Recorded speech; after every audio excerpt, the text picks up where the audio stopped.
Eli puhutaan romanialaisesta maastavedosta, suorijaloin maastavedon niin kuin eroista. Mä oon vähän kipeänä, mutta mulla tuli nyt tää inspiraatio.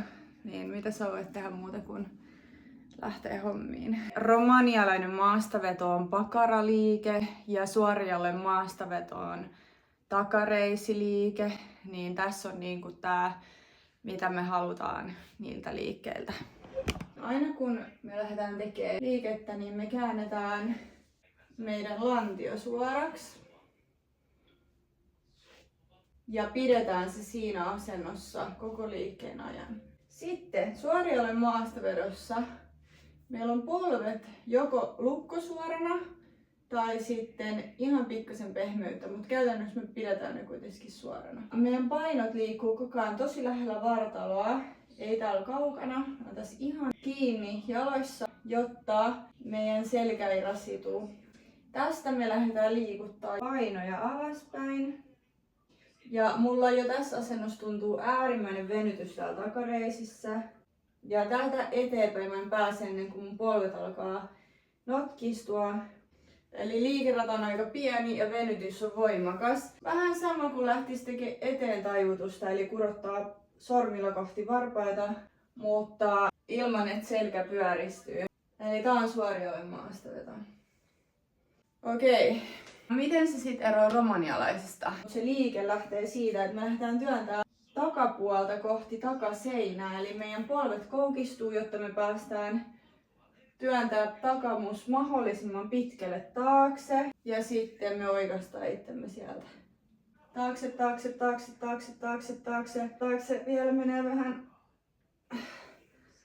Ja suoraksi. Tässäkin meillä on lantio koko ajan neutraalissa asennossa. Eli ei notkoselkää, vaan lantio on suorassa. Tätä näkee paljon, että työnnetään jo lantio taakse, mutta tässä kohtaa, kun se ei enää liiku taaksepäin, niin monet jatkaa sitä liikettä kuitenkin vielä tänne asti. Ja siinähän ei ole mitään järkeä, jos me halutaan pitää se työ siellä pakaralla, koska meidän kannattaa tehdä kaikki liikkeet niin, kun meidän liikkuvuus riittää. Eli lopputyö, minkä mä tekisin, on selällä. Ja mä en tarvii alaselkätreeniä. Eli sen takia mä lopetan sen liikkeen siihen asti, kun mun liikkuvuus riittää mun pakaroista. Tätä voi harjoitella silleen, että meet johonkin seinää vasten niin pitkälle, että mä osun sinne seinään. Ja yksi vielä tärkeä pointti, koska me ei tehdä tavallista maastavetoa, vaan me tehdään romanialaista, eri variaatio siitä. Me halutaan vaan pakaralle se, me halutaan tehdä se eristävästi. Niin silloin normaalisti maastavedossa polvet työntyy pikkasen eteenpäin, että sä saat sinne voimaa myös etureisistä ja koko kropasta. Mutta nyt kun me halutaan eristää se liike pakaralle, niin meidän polvet ei saisi työntyä eteenpäin laisinkaan. Eli siinä kohtaa, missä ne on, kun me aloitetaan tekemään liikettä, niin siinä kohtaa niiden pitäisi olla koko liikkeen ajan. Eli ne ei työnny eteenpäin, vaan ne on ihan nätisti omalla paikallaan.